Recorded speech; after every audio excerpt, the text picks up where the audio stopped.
Yeah, good morning. You're welcome to another edition of Import Export Platform Facebook Live from Daily Thinkers Trade Academy.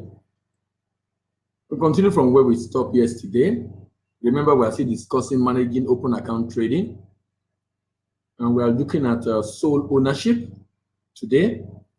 And we'll be rounding off today, hopefully in the evening, the issue of mitigating the risk of open account. Remember, we've talked about open account as a major risk in international trade, and the fact that 80% of trade in the world is done on open account. And the implication of that is that if you have about 60% of trade in the world, $16 billion or $1 trillion rather, of trade in the world done on open account, the implication of that is that if we want to trade, then we can't do without open account. So that means we have to find a way around open account trading so that at the end of the day, in spite of the challenges, in spite of the discouragement, in spite of the risk of not getting paid, we are still going to go ahead and do open account. So, what we've done in a bit to encourage people to do open account and minimize their risk at the same time is to come up with strategies, options, and what can be done to mitigate the risk of open account. And I started last week. I've discussed bank payment obligation. I've discussed export credit insurance. I've discussed standard letter of credit. I've discussed demand guarantee. Then we want them to discuss sales agent at destination or sales representative. We've talked about subsidiary company. Today we're looking at sole ownership branch. Sole ownership branch. And I try to distinguish between branch and subsidiary.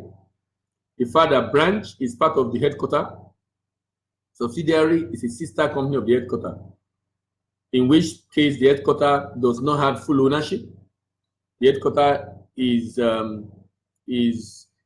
subsidiary report to a holding company, holding all of them together.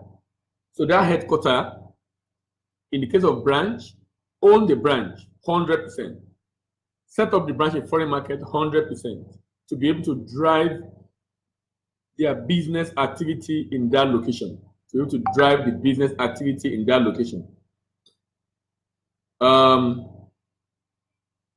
So at the end of the day, what has happened is that individuals have been able to overcome these challenges, which explain the reason why majority of trade in the world is done on this term. Like I said, if majority of the world is doing trade on this term, you cannot run away from it. You cannot say you're not going to do it. You have to find a way to align with what the whole world is doing. And that's exactly what we are talking about here. That's exactly what we are doing here. Try to educate our populace, individuals, on the need for us to realize that we really cannot do without open account, and that open account has come to stay. And that's why I'm rounding off today discussing the sole ownership through the branch. Sole ownership through the branch. Sole ownership through the branch. Subsidiary, sale representative, and sole ownership through the branch, or sole ownership branch, are basically doing the same thing. The difference in them is how much control you have. How much control you have is the difference in them. How much control you have is the difference in them. So the question I'm asking is, how much of control do you have? How much of control do you have? How much of control do you have in the destination? From representative to subsidiary to sole ownership, the control grows in that direction. Sorry. The control grows in that direction. But what I mean by that is that the control of sales representative is you have control, but not as much as subsidiary. In subsidiary, you have a higher level of control, but not as much as in sole ownership. Sole ownership, you call the shots. Subsidiary, you still have partners you have to talk with to be able to get things done.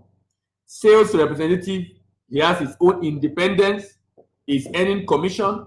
It's not really bound to you. In fact, it can create competition for you.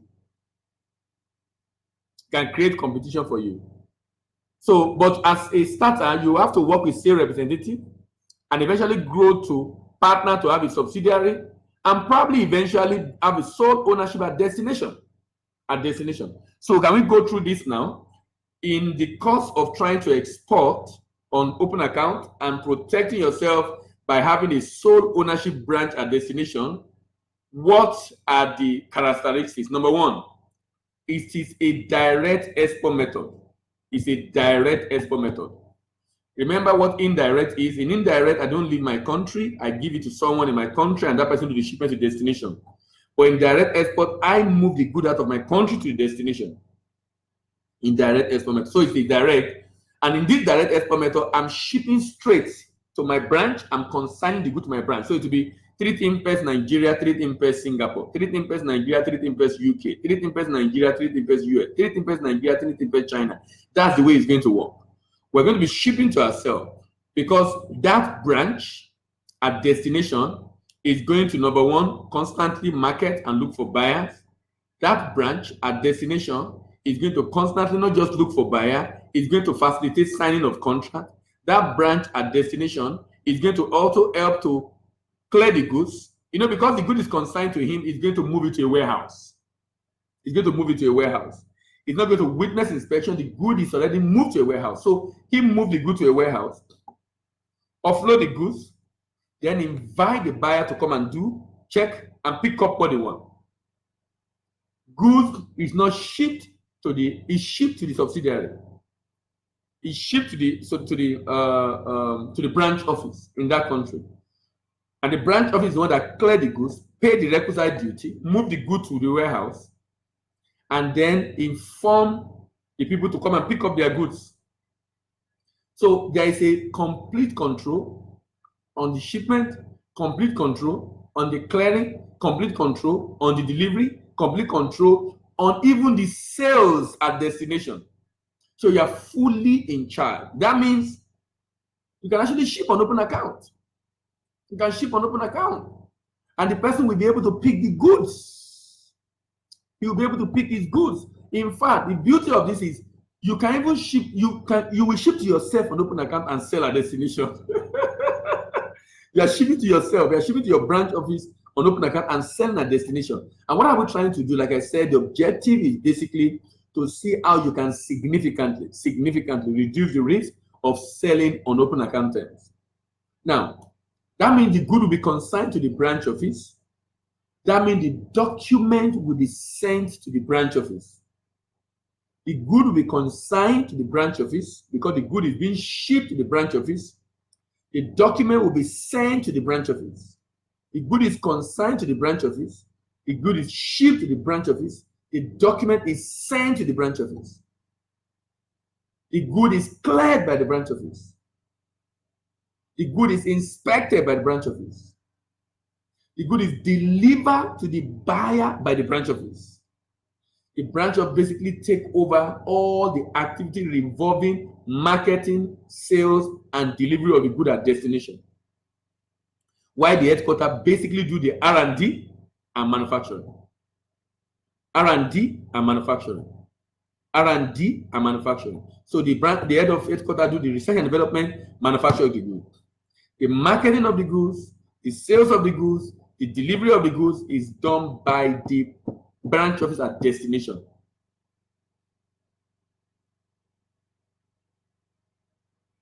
And the beauty of this is that it makes the business more sustainable. But like I said, that if you are new in export, you might not have enough funds to be able to do this unless you're already doing other business and you're already big. However, there are options for you. For starter, I recommend you go for sales representative.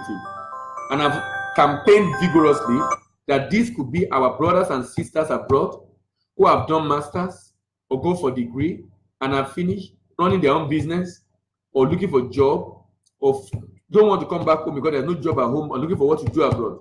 Those are the people we have to synergize with to be able to make this work. If you have to synergize with these people, we're going to be able to significantly make this work. If you're able to synergize with these people, we're going to significantly make this work. And this is so critical and so important. Because what this basically does for us as a nation eventually is to ensure that we can build what is called the zygotic multinational. Zygotic means we are fusing local company owned by a Nigerian, foreign company owned by a Nigerian resident abroad, and coming together in a fusion to be able to deliver value to the world. Coming together in a fusion and being able to deliver value to the world. These are the things we should be thinking about. These are the things we should be talking about. These are the things we should be ruminating about. To be able to, at the end of the day, deliver value to the world. Remember, I've said, and I will say repeatedly, Nigeria is going to be respected because of PR. Nigeria is going to be respected because of our politics. Nigeria is going to be respected because of our productivity. Productivity. Productivity, which leads to creation of job. Productivity, which leads to every home in the world having something from Nigeria. Every home in the world. And that should be our dream as a nation.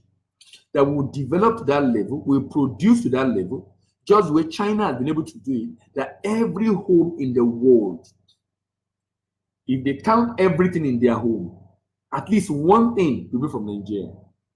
That is a big one, a big one, a big one. You know, for me, it's achievable, it's very, very possible, if only we can take export seriously, but more importantly, value-added export.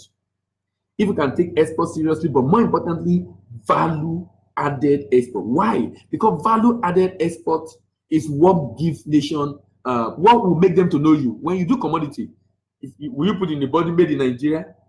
Commodity can only be shipped to manufacturer. That's what you might be shipping to just 2 companies or 3 companies in the country, and only 2 or 3 companies are consuming your raw material in the country.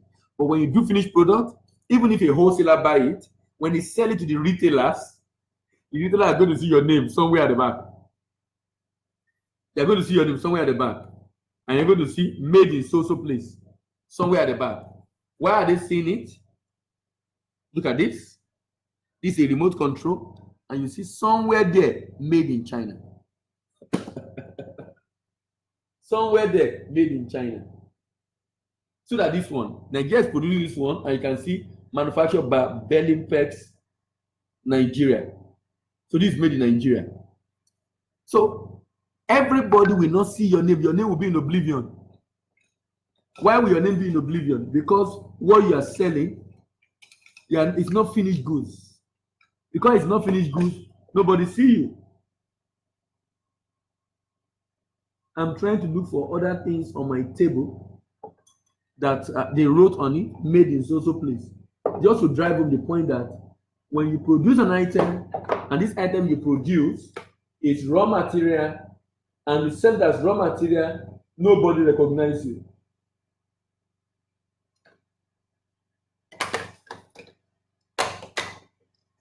I'm trying to look for other material on my table, so sorry. But the idea is basically to let you realize the fact that nobody recognizes, nobody even know that you are the one producing it. They wouldn't know. Why would they know? They wouldn't know now because before you're producing raw materials. But we can form this zygotic multinational fusion of 2 companies coming together to form mammoth company, and that makes us to be big rather than doing small players that we have in a lot of businesses right here in Nigeria today. And of course, your cost is higher, no doubt about it. Don't forget, your cost will be higher. Your cost will be higher because you are literally setting up a branch. You're going to pay all the taxes. You're going to pay all the salaries. You're going to pay all the costs. Will be, for subsidiary, you're paying part of the cost. You have a shareholding, contributing to whatever investment needed to start up the business. But for this one, you are the sole owner and you're bearing all the costs. But you know what? If you can bear all the costs, you can also make all the money. To bear all the costs, you can also make all the income. Bear all the costs, you can also make all the profit. But you can also protect all your investments. You can also protect all your investment. And that's what we are after. Our goal and aspiration and desire is to see how you will be able to protect your investment. Our goal and aspiration and desire is to see how you will be able to protect your investment. Now, why are we interested in you protecting your investment? Because like I said, and I've said severally, that one of the major challenges of export is that the mortality rate of businesses generally is high in Nigeria, but the mortality rate of export business is a lot higher. Mortality rate of business generally is high, but mortality rate of export business is a lot higher. But I believe strongly that if we can form this fusion, we can significantly reduce the risk that a typical export business faces in Nigeria. I'll be running off now because I have a lecture this morning. Thank you very much for listening. My name is Dila Imbanis, Import Export Platform, Facebook Live from Christian President Academy. Remember what we'll do. This video is on YouTube. And on YouTube, please subscribe to our channel, like the video, share with your friends, click the bell, and also remember, and click the notification bell so you know when we post a new video. Thank you very much.